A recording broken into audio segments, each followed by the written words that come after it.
Excellences, Monsieur le Président de la République, chef de l'État, commandant suprême des forces armées et de la police nationale congolaise, président de la conférence des gouverneurs des provinces, avec l'expression de mes hommages les plus déférents.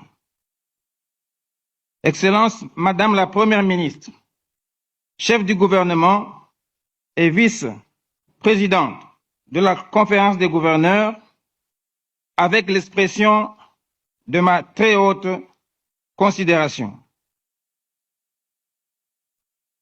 Leurs Excellences, Mesdames et Messieurs, membres du gouvernement, Messieurs, Mesdames, à vos titres et qualités, l'état des lieux de la province du Nord Kivu renseigne que le Nord Kivu est un paradis sur terre,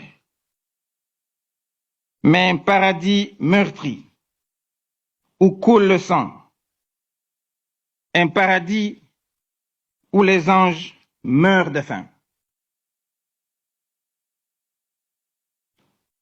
Province avant-garde dans les conflits actuels, elle est à la croisée des enjeux géopolitiques et géostratégiques entre la République démocratique du Congo, notre très cher pays, et le Rwanda, l'Ouganda, voire tous les pays de l'Afrique de l'Est.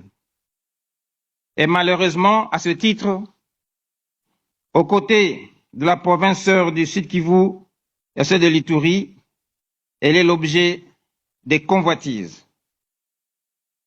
Avec sa superficie de 59 423 km², soit plus de 2 fois la taille du Rwanda, et une population de plus de 11 millions d'habitants, 5 sur 6 de ces territoires sont touchés par la guerre imposée par le Rwanda et l'AFC M23. La ville de Goma, chef-lieu de la province, occupée. Les 2 territoires restants sont aussi impactés par la guerre menée par les ADF, MTM, ISCAP. C'est une province sous état de siège, mais pas seulement. C'est toute la province qui est en guerre. Malgré ces situations de guerre, le Nord Kivu reste la province de toutes les potentialités. Sur le plan agricole, nous le savons tous que c'est le berceau des cultures pérennes, le cacao, le café, le palmier, le bananier, la papaïne, la vanille et qu'en sais-je. Des cultures vivrières, la pomme de terre, les légumes, les céréales, les épices. Pour l'élevage, n'en parlons pas. Nous connaissons tous que le Nord Kivu s'appelle la Suisse d'Afrique, avec ses prairies verdoyantes du Massissi et du Lubero, 2 lacs poissonneux, le lac Kivu et le lac Édouard. Sur le plan de l'environnement et du tourisme, le mythique parc national des Virunga, les volcans de Nyiragongo et d'autres, les espaces protégés, beaucoup de merveilles naturelles, les sites historiques d'Ishango, la neige éternelle du Rwenzori, les espèces rares comme le gorille des montagnes, qu'en sais-je, les minéraux stratégiques du Nord Kivu, coltan, cassitérite, pyrochlore, or, wolframite, cuivre.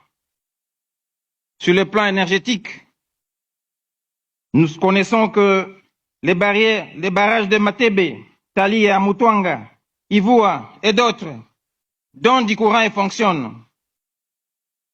Et à côté de tout cela, beaucoup de rivières avec des potentialités énormes, le gaz méthane, des sources thermiques naturelles.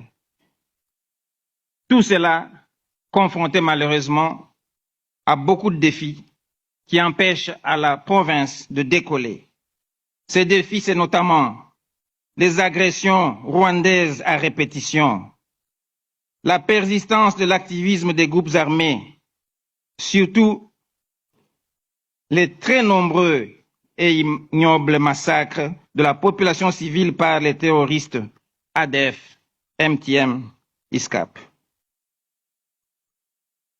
La pénible délocalisation actuelle des institutions provinciales de Goma occupées vers la ville de Beni, la faible mobilisation des recettes, le déplacement massif des populations, les viols et violences contre les femmes et les filles, le chômage des jeunes, et que dire encore.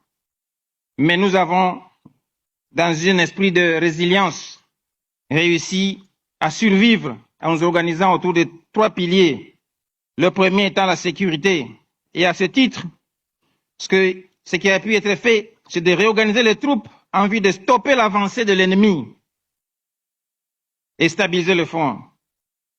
Sur le plan humanitaire, organiser un appui humanitaire local et faciliter la coordination humanitaire pour aider tant soit peu la population sinistrée.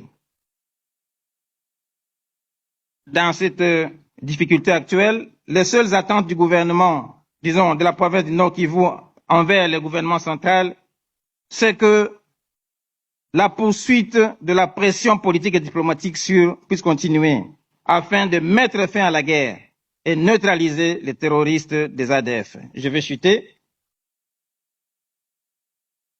La prise en charge des populations déplacées. La province du Nord Kivu, 3 petits messages. Elle n'aspire qu'à la fin de cette énième guerre rwandaise pour rebondir, notamment grâce à la force et à l'esprit d'entrepreneuriat reconnu aux fils et filles du Nord Kivu. La province du Nord Kivu mérite une attention particulière du gouvernement central pour faire face aux défis sécuritaires, humanitaires et des infrastructures actuelles. La province du Nord Kivu réitère à votre suprême autorité sa loyauté. Elle réitère son indéfectible soutien à l'endroit du président de la République, son Excellence, Monsieur Félix Antoine Tshisekedi Tshilombo, pour toutes les démarches militaires, diplomatiques et politiques en vue de mettre définitivement fin au calvaire que connaît cette population longtemps meurtrie. Et enfin, la population m'a chargé, Excellence, Monsieur le Président de la République, de solliciter de votre suprême autorité que cette conférence puisse accepter d'observer ne fût-ce qu'une seule petite minute de silence pour les incalculables morts des enfants du Nord Kivu, du Sud Kivu et de l'Ituri.